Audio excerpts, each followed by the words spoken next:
hidup. Akal mereka tutup, hati mereka gelap, saat dia mulai sudah menanti orang yang bisa mengubah dua kondisi yang buruk. Maka di tengah keadaan tadi Bapak Ibu terdapat doa yang sangat sederhana yang Allah Subhanahu wa Ta'ala persiapkan untuk menjadi nabi terakhir. Saat kita sedang menanti kedatangan Nabi tersebut, maka terjadilah peristiwa-peristiwa penting sebelum kelahiran Nabi Sallallahu Alaihi Wasallam. Di antaranya adalah kembali ditemukannya air Zam-Zam sekitar Ka'bah dan juga datangnya pasukan gajah yang menghancurkan Ka'bah. Maka Allah Subhanahu wa Ta'ala berdasarkan pasukan gajah yang mengirimkan sebuah makhluk ababil yang melemparkan batu-batu dari neraka hingga akhirnya pasukan gajah tadi sampai yang meninggal Bapak Ibu hingga akhirnya ada sang ibu harus menghadapi masalah seorang ini. Ketika Nabi Sallallahu Alaihi Wasallam dilahirkan, berikanlah nama orang yang sampai Abdul Muttalib, namanya adalah Muhammad, nama yang belum pernah diberikan kepada anak-anak sebelum beliau sekalian. Dan dari sinilah dimulailah seorang anak yatim yang besarnya menjadi bapak seluruh kaum muslimin dan juga sebagai rahmatan lil alamin. Sallallahu alaihi wa alihi wa sahbihi wasallam. Selanjutnya Bapak Ibu sekalian, mari kita berpindah ke ruang selanjutnya untuk melihat bagaimana kisah selanjutnya dari kehidupan Nabi Sallallahu alaihi wasallam.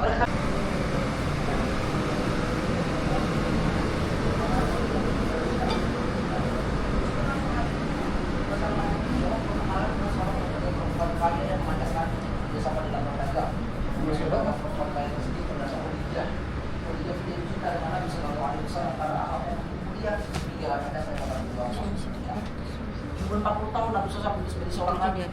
Mulailah dakwah beliau dan beliau sudah mencoba berat dalam dakwah beliau. Bayangkan Bapak Ibu sekalian, Bapak Ibu tinggal dalam satu kampung yang mana mereka semua orang kampung ini sayang sama Bapak Ibu semua, menghormati Bapak Ibu semua. Dalam waktu satu hari mereka semua jadi musuh Bapak Ibu semua. Itu yang dirasakan oleh Nabi SAW. Bahkan beliau pernah sholat menghadap Ka'bah kala itu ditaruh kotoran sama Abu Jahal di atas kepalanya Nabi SAW ketika sholat. Lebih dari itu, Nabi pernah sholat menghadap Ka'bah kala itu ada salah satu orang Quraisy mengambil tali, Nabi SAW lagi cekek dari belakang. Ya, itu ujian yang berat bagi Nabi SAW. Sampai akhirnya Allah Subhanahu wa Ta'ala memberikan jalan keluar dalam dakwah beliau dengan hijrah ke kota Madinah. Pertanyaannya, kenapa Madinah? Kenapa hijrahnya harus ke Madinah? Alasannya adalah karena Nabi SAW pernah bermimpi yang mana mimpinya disampaikan kepada para sahabat yang ada di Mekah kala itu. Nabi SAW bersabda, inni ra'aitu dara hijratikum dzata nakhlin bainal ladatain. Sesungguhnya aku bermimpi tempat hijrah kalian kelak adalah di negeri yang pohon kurma di antara dua bukit yang terbuat dari lava. Kala itu Bapak Ibu sekalian, tidak ada tempat yang paling banyak pohon kurmanya kecuali kota Madinah. Maka pada tahun 11 setelah kenabian ada 6 orang dari Madinah yang melaksanakan haji. Maka dari kota Madinah ke Mekah, mereka bertemu dengan Nabi Sallallahu Alaihi Wasallam, beriman dengan apa yang beliau sampaikan, kemudian mereka semua langsung kembali ke kota Madinah. Tahun depannya jumlah jemaahnya bertambah menjadi 12 orang Bapak Ibu.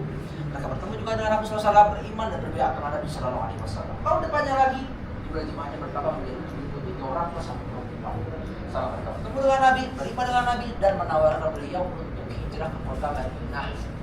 Inilah asal muasalnya kok bisa hijrah ke kota Madinah. Nah, di hadapan kita Bapak Ibu sekalian, di sini ada 2 garis ya. Ada yang warna merah dan yang warna kuning. Kelihatan ya? Yang warna merah ini jalur perdagangan orang Quraisy. Jadi ini petanya mirip, utaranya ke sana, selatannya ke sini.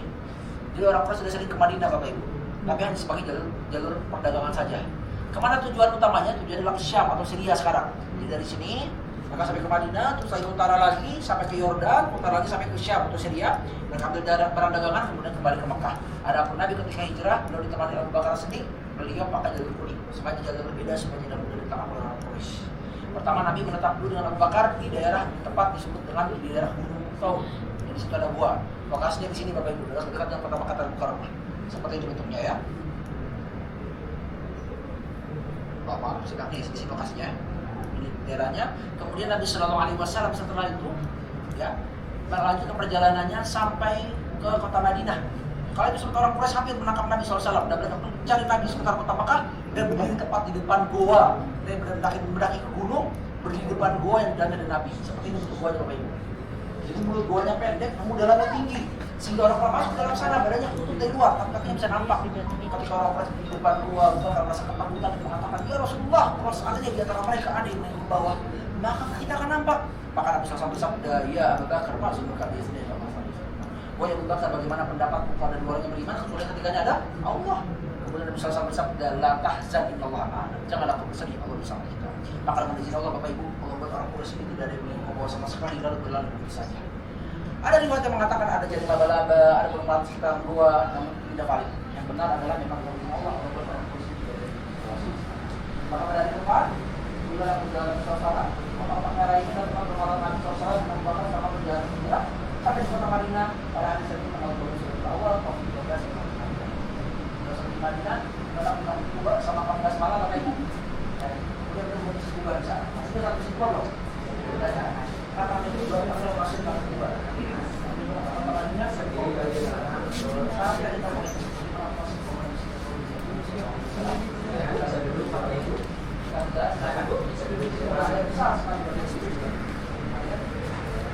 sejarah Nabi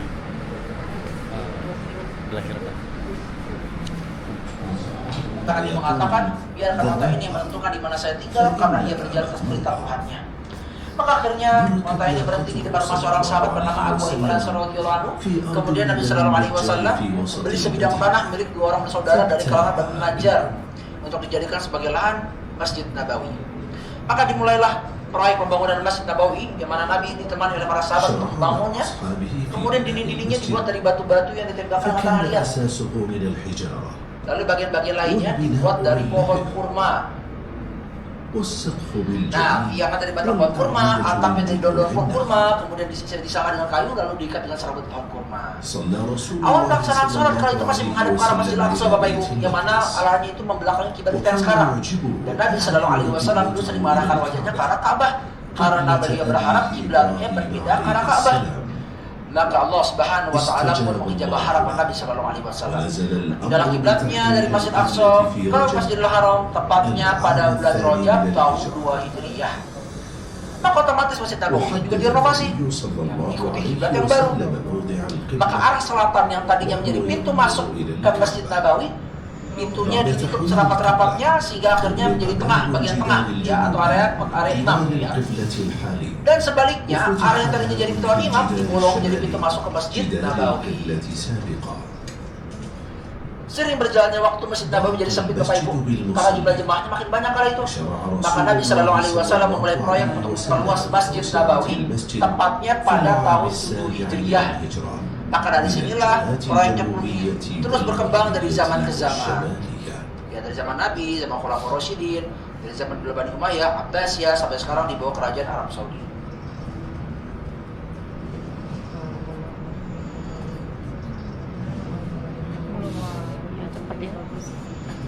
Bapak Ibu lihat di sini ada payung ya, sekitar tapi ada payung ya.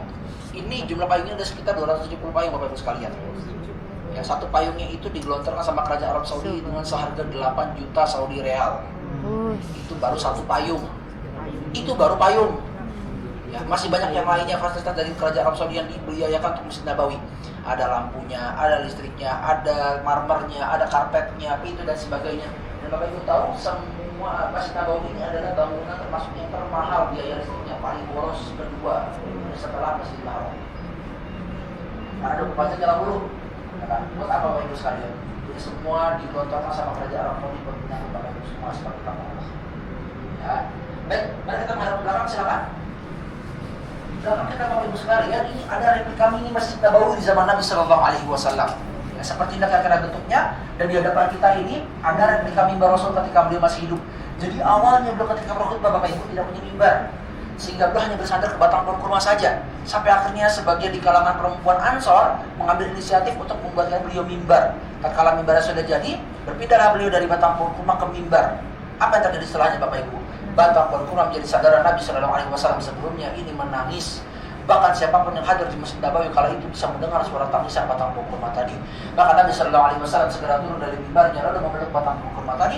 Kemudian Nabi Shallallahu Alaihi Wasallam bersabda, demi jiwaku yang berada dalam genggaman Allah, kalau seandainya aku tidak memeluknya, maka ia akan tetap seperti ini. Maksudnya menangis sampai hari kiamat.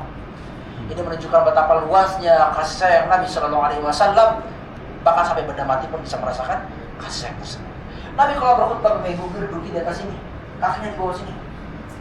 Ketika Nabi meninggal, Abu Bakar menjadi khalifah dan beliau segan sama Nabi Shallallahu Alaihi Wasallam, sehingga ketika beliau naik mimbar, ya, ketika berkhutbah beliau hanya duduk di bawah sini saja.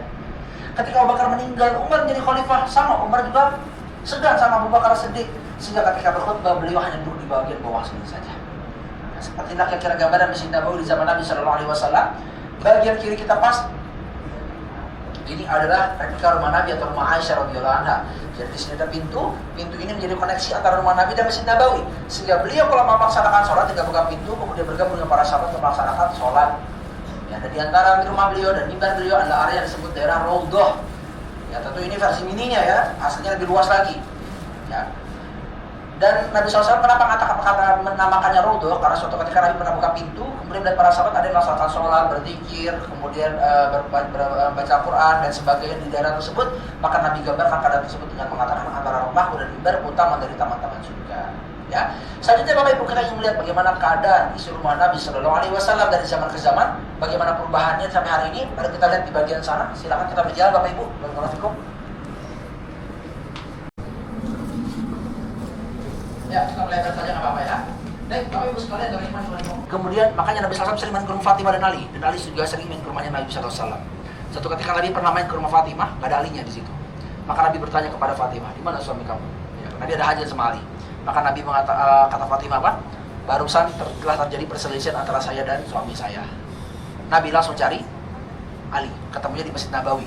Sedang berbaring di Masjid Nabawi, Nabi pun tersenyum lalu membangunkan Nabi. Kala itu Ali sedang berbaring di atas tanahnya, lalu dibangun dan dilempari pasir sama Nabi SAW biar segera bangun. Ya, ada dua faedah di sini Bapak Ibu sekalian.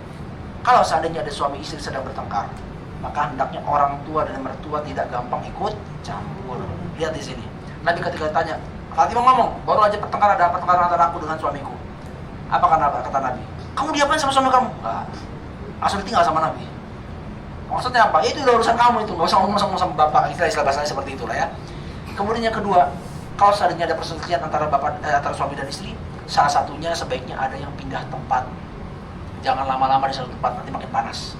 Makanya Ali setelah itu langsung keluar rumah. Ya, supaya tidak mengucapkan atau melakukan hal-hal yang tidak diinginkan. Seperti itu ya. Makanya Nabi ketika melihat Ali baring, tersenyum. Nabi SAW baring di Masjid Nabawi, Nabi SAW tersenyum. Ya, seperti itu. Baik, ketika Nabi meninggal Bapak Ibu, beliau dimakamkan di sini.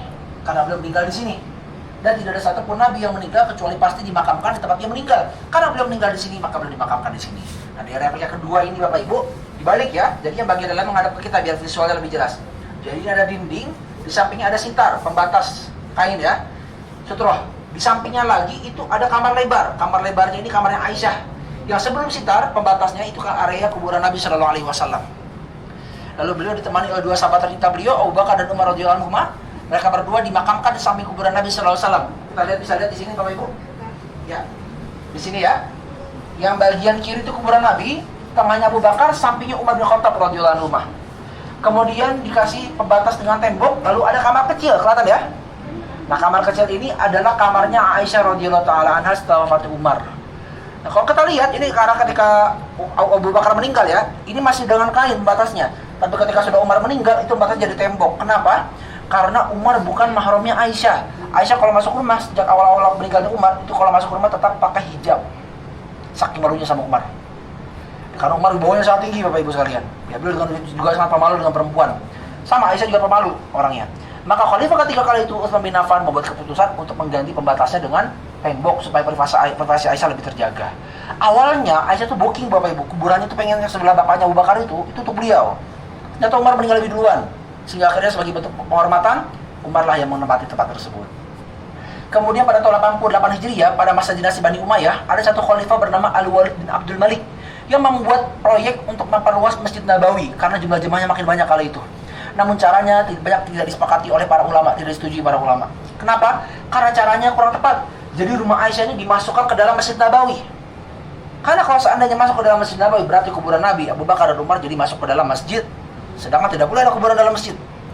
Maka eksekutornya kala itu, seorang gubernur bernama Umar bin Abdul Aziz. Waktu itu beliau belum jadi khalifah ya, masih jadi gubernur Madinah kala itu. Beliau buat keputusan untuk menghancurkan rumah Aisyah, dibangun ulang menjadi bangunan setinggi 5 meter. Jadi seperti ini Bapak Ibu. Seperti ini bentuknya ya. Saya kasih gambaran ya. Jadi kiblatnya ke arah sini, ke arah kita kiblatnya ya. Buat apa dibuat seperti ini? Jadi ada dua lapisan. Pertama bentuknya kotak, kemudian segi 5, mengkerucut itu membelakangi kiblat. Ini untuk menyampaikan kepada siapapun yang datang ke Masjid Nabawi bahwasanya ini bukan bagian dari masjid walaupun berada dalam masjid. bukan untuk disolatin, bukan untuk disujudin. Buktinya apa? Ini arah kerucutnya ini membelakangi kiblat Bapak Ibu.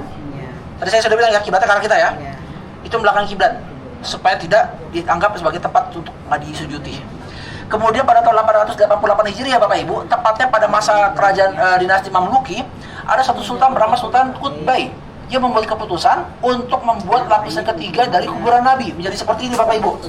Ya, namun pada zaman dulu itu masih pembatasnya dengan tembaga bagian depannya, kanan kiri belakangnya dibuat dari besi. Lalu pada masa kerajaan Arab Saudi, ya, direnovasi menjadi seperti ini, seperti yang kita lihat sekarang. Lalu bagian dalamnya dikasih kiswah warna hijau seperti ini. Bapak Ibu sudah ke Raudhah belum? Udah ya. Bapak Ibu kalau ke Raudhah, saya kasih gambaran. Posisinya kiblat ke arah sini. Bapak Ibu sholat di sini. Di situ ada mimbar, betul tidak? Setelah itu ntar Bapak Ibu belok kanan. Ya kalau laki-laki kalau lagi sepi bisa belok kiri itu, bisa ngucapin salam langsung ke Nabi Abu Bakar, Umar, kemudian keluar. Bapak Ibu kalau lihat di celah pintu ini, itu nggak bakal langsung lihat kuburan Nabi. Paling mentok aja lihat ini saja Bapak Ibu. Ya, jadi tidak ada akses untuk bisa melihat kuburan Nabi SAW langsung, tidak ada. Kenapa saya tekankan ini? Karena banyak cerita macam-macam di Indonesia ya. Ada yang katanya orang lihat kuburan Nabi, ucapin salam, tiba-tiba tangan Nabi keluar dari kuburan, atau cium tangan sama ucapin salam ya. Ada yang seperti itu di Indonesia ya. Itu bohong, nggak mungkin. Karena sudah akses untuk melihat kuburan Nabi sudah ditutup serapat-rapatnya dari tahun 88 Hijriah sampai sekarang 1448 Hijriah. Seperti itu. Kalau bagian lapisan ketiga itu masih bisa ada yang masuk Bapak Ibu, masih ada pintu di situ. Tapi untuk lapisan pertama dan kedua coba Bapak Ibu, ada pintu nggak di situ? Nggak ada pintu sama sekali Bapak Ibu. Jadi tidak ada akses sama sekali. Raja pun udah bisa melihat. Ya, seperti itu ya. Itu sebagai bentuk penghormatan untuk kuburan Nabi karena jasad Nabi ini nggak membusuk. Sampai hari ini jasad Nabi SAW masih utuh. Ya, ini untuk menjaga beliau supaya tidak ada fitnah di situ. Seperti itu ya. Baik, mari kita menghadap ke belakang Bapak Ibu, silakan. Yang kata Allah Subhanahu wa taala, wa azwajuhum ummahatuhum, istri Nabi SAW adalah ibunda mereka, maksudnya orang-orang yang beriman. Jumlah istri Nabi SAW ada 11 Bapak Ibu. Namun yang hidup sampai Nabi SAW meninggal tinggal 9. Khadijah meninggal di Mekah. Di bawahnya itu ada Zainab binti Khuzaimah, pernikahan dengan Nabi hanya 2 bulan saja. Misalnya mereka tetap hidup sampai Nabi SAW meninggal. Ya 9-nya. Dan Nabi SAW memang diberikan kelebihan untuk bisa menikah lebih dari 4 perempuan. Ya, itu kelebihan Nabi SAW. Dan Allah membuat beri kekuatan untuk Nabi SAW untuk mengurus ke-9 istrinya ini. Bahkan Nabi bisa menggauli istrinya dalam 1 malam. Semua istrinya dalam 1 malam semua bisa sama Nabi SAW. Dan mereka semua punya kelebihan masing-masing Bapak Ibu sekalian. Ya, di antaranya Aisyah binti Abi Bakar, beliau adalah istri Nabi yang paling dicintai oleh Nabi SAW. Dan beliau adalah satu-satunya istri Nabi yang dinikahkan dalam keadaan masih perawan. Yang lainnya dinikahkan dalam keadaan masih sudah janda, ya sudah janda. Dan Zainab binti Jahsh semuanya ini saingannya Aisyah ini buat merebut hati Nabi ini. Kata Zainab apa? Kelebihan saya, kalau semua istri Nabi dinikahkan sama walinya masing-masing, adapun aku dinikahkan langsung oleh Allah Subhanahu wa taala dari arsy-Nya langsung. Kemudian Sofia binti Huyai, ini satu-satu istri Nabi dari kalangan Bani Israel. Bapaknya Ibn Akhtab digembungi orang Yahudi Bapak Ibu. Kemudian Huyai terbunuh dalam perang Khaibar. Sofia akhirnya ditawan oleh Nabi, dibebaskan, masuk Islam, lalu nikah sama Nabi SAW. Makanya mukanya beda sendiri.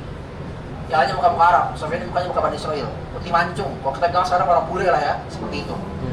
Makanya istri-istri Nabi banyak yang kadang-kadang iri sama Sofia karena cantiknya beda sendiri. Kemudian Hafsah binti Umar, beliau ini istri Nabi yang dapat gelar langsung dari Allah dalam malaikat Jibril, Shawwamah Qawwamah. Orang senantiasa berpuasa dan juga melaksanakan qiyamul lail. Ya, bangun di sepertiga malam untuk menghidupkan ibadah kepada Allah. Dan dari sini Bapak Ibu, ada faedah sedikit maaf sebelumnya ya.